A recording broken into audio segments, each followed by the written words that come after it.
The Daily Brad Devotions.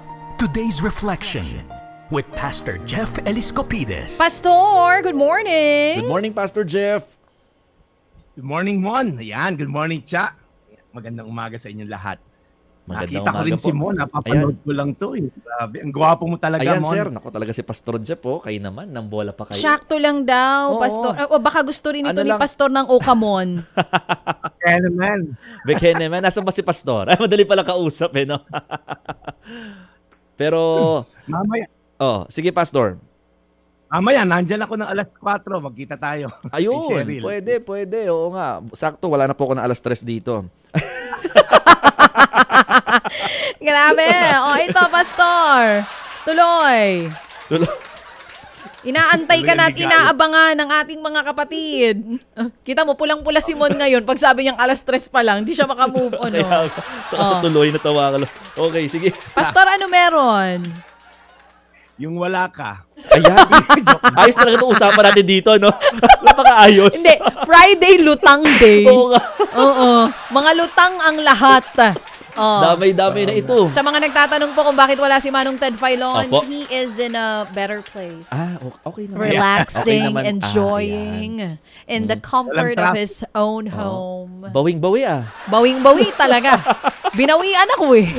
Oh, ito Pastor, Opo. inaabangan ka na. Oy, sige Pastor. Dami nag-aabang dito kay Pastor Jeff. Lagi ako nakikinig din kasi dito. Pero mga kasabayan ko nakikinig, mga senior citizen. Ay talagang ano naman, parang ito ang patron saint of the seniors. Tatanda rin kayo.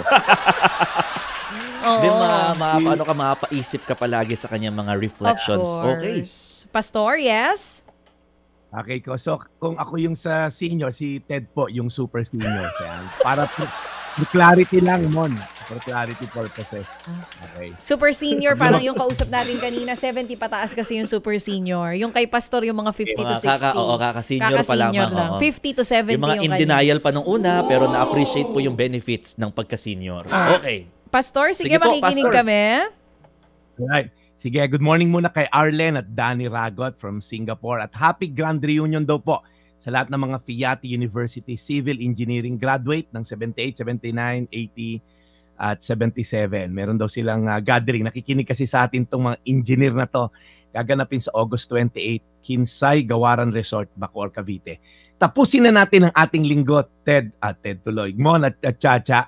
May mga kasabihan tayo na tila baga may absolute wisdom. Since Monday, sinubaybayan natin yung mga nakalakhan natin. Akala natin biblical o may halong, alam mo yon, karunungan behind it. Pero pagka in-embrace natin ng fully, sabla yung ending. So yung una nga natin, follow your heart.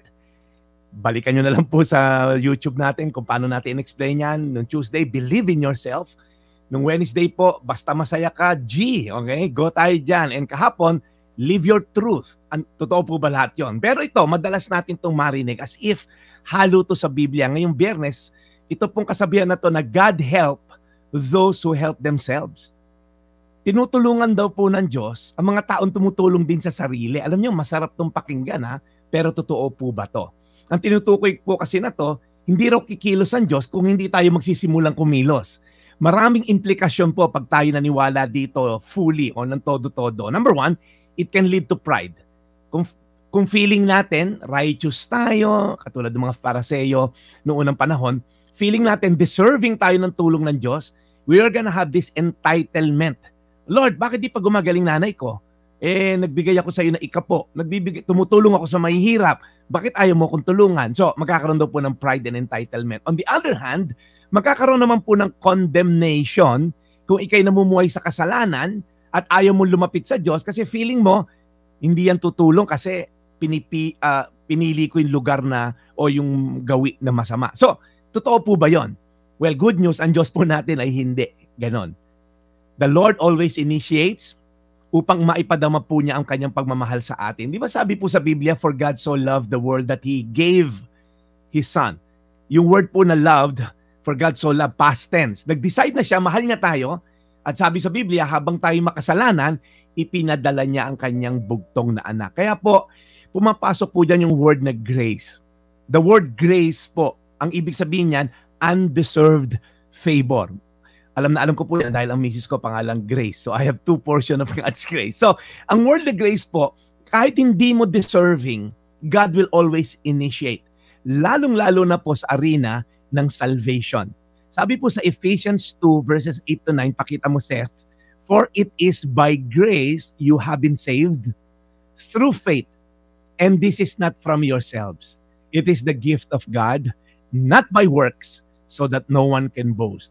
Before I end in prayer, very short lang po, tayo rin po inaligtas dahil sa initiative ng Diyos. Siya po ang nag-initiate, siya nagpasimula, pinadala niya ang kanyang bugtong na anak upang tayo maligtas sa ating mga kasalanan. Hindi po niya hinintay, mababait na ba yung tao sa lupa? Huwag ka muna bumaba, Jesus. Okay, medyo masasama pa. Wala pong ganon. While we were still sinners, Christ died for us. Not by works, para hindi po tayo lumaki ulo at yumabang sa Diyos. So again po, it is the grace of God, not by our own goodness or merits, because good works will never count. So let's pray. Lord, marami po salamat sa inyong kabutihan dahil, Lord, because of your grace, kaya kami naligtas. So Lord, sa mga patuloy na tumatalingkod sa iyo at tumubuhay sa kasalanan, sana po maintindihan nila na ang grace mo ay available at ang iyong awa ay ready, Lord God, upang i-dispense sa amin. Lord, dumalapit kami sa iyo at humingi ng tawad at patawaran sa mga kasalanan na nagawa namin. At alam namin, Lord, ang pagmamahal mo ay always be available for us who ask for forgiveness. Maraming po salamat sa inyong kabutihan. Sa pangalan niyo. Amen. Amen. Amen! Naku mga kapatid, talagang oo nga po, makapagano na lang tayo no? Yes. Tama yung sinabi ni Mon, maraming realizations no dito sa mga aral ni Pastor Jeff. So Pastor, maraming salamat sa isang linggo ng pagsama mo sa amin dito sa programa. And I'm sure na mismo si boyfriend Ted Filon ngayon. Sa Monday, babalik siya, Pastor. Yes, of course. Namiss natin ang ating Lolo Ted. Mamaya po, alas 4. Patay ka, babawi sa Lunes yung Lolo Ted, ha? Mamarkahan yan. Ire-report ko kay Manong Ted itong mga pinagsasasabi niyo po sa kanya. Minamarkahan ni Seth dito kung sino-sino yung mga tumawag ng Lolo, ng Super Senior. Fake news. Alam mo, Mon, kaya ayoko uma-absent dito. Wala pa ako absent dito eh. Kami ni Manong Ted, naka-absent na siya, wala pa. Meron lang isang beses na akala ko kung ano nangyari dahil pati ang asawa ni Pastor hinahanap siya sa akin. Nasa eroplano pa siya. So parang naloka kami. Sabi ko, anyari? Safe ba si Pastor? Akala ko na-kidnap na eh. Yun lang. Ituloy pa rin. Hindi, yun lang. Isang beses lang yun. Pinadala ko sa yung picture, kaya ako absent. Walang signal sa mahirap talaga. Oo, yung ni Scotty sa Palawan. Yun. Sa Davao, Pearl Farm, bumagyo. Sosyal. So ito? Pastor Ninong. Pastor na. Walang Pastor Ninong ito. So alam mo naman, pag kinasal ka, pwede mong kuning pastor, pwede mong kuning ninong na rin. Number ninyo ha. Opo. At walang ito sa'yo. No extra charge. Lahat ng gustong magpakasal, lahat ng gustong kuning ninong, makakaasa kayong wala po kayong matatanggap.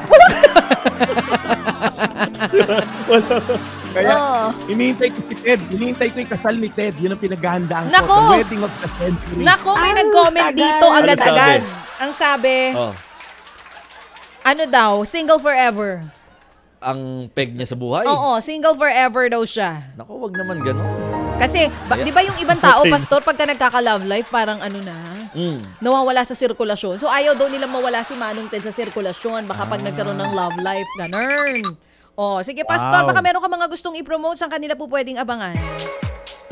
Well, mamaya po, alas 4 sa Cheryl Cosim sa of course. Sagot kita. Sabado rin po, alas 4. Ating Rebuild City Church Facebook at YouTube po. Ako po yung may online worship service pag Sabado ng alas 4. Rebuild City Church. At pag Linggo naman po, alas 10, you can catch me live sa AIM 3rd floor po ang Rebuild City Church nag-meet. So, again, Cha at Mon, thank you so much for the time na binigay niyo sa akin this morning. God bless you po. This is Pastor Jeff, your daily dose of inspiration. Maraming salamat. Ted Filon at DJ Chacha. Ngayon, nasa Radyo 5, 92.3 News FM. Monday to Friday, 6 to 10 a.m.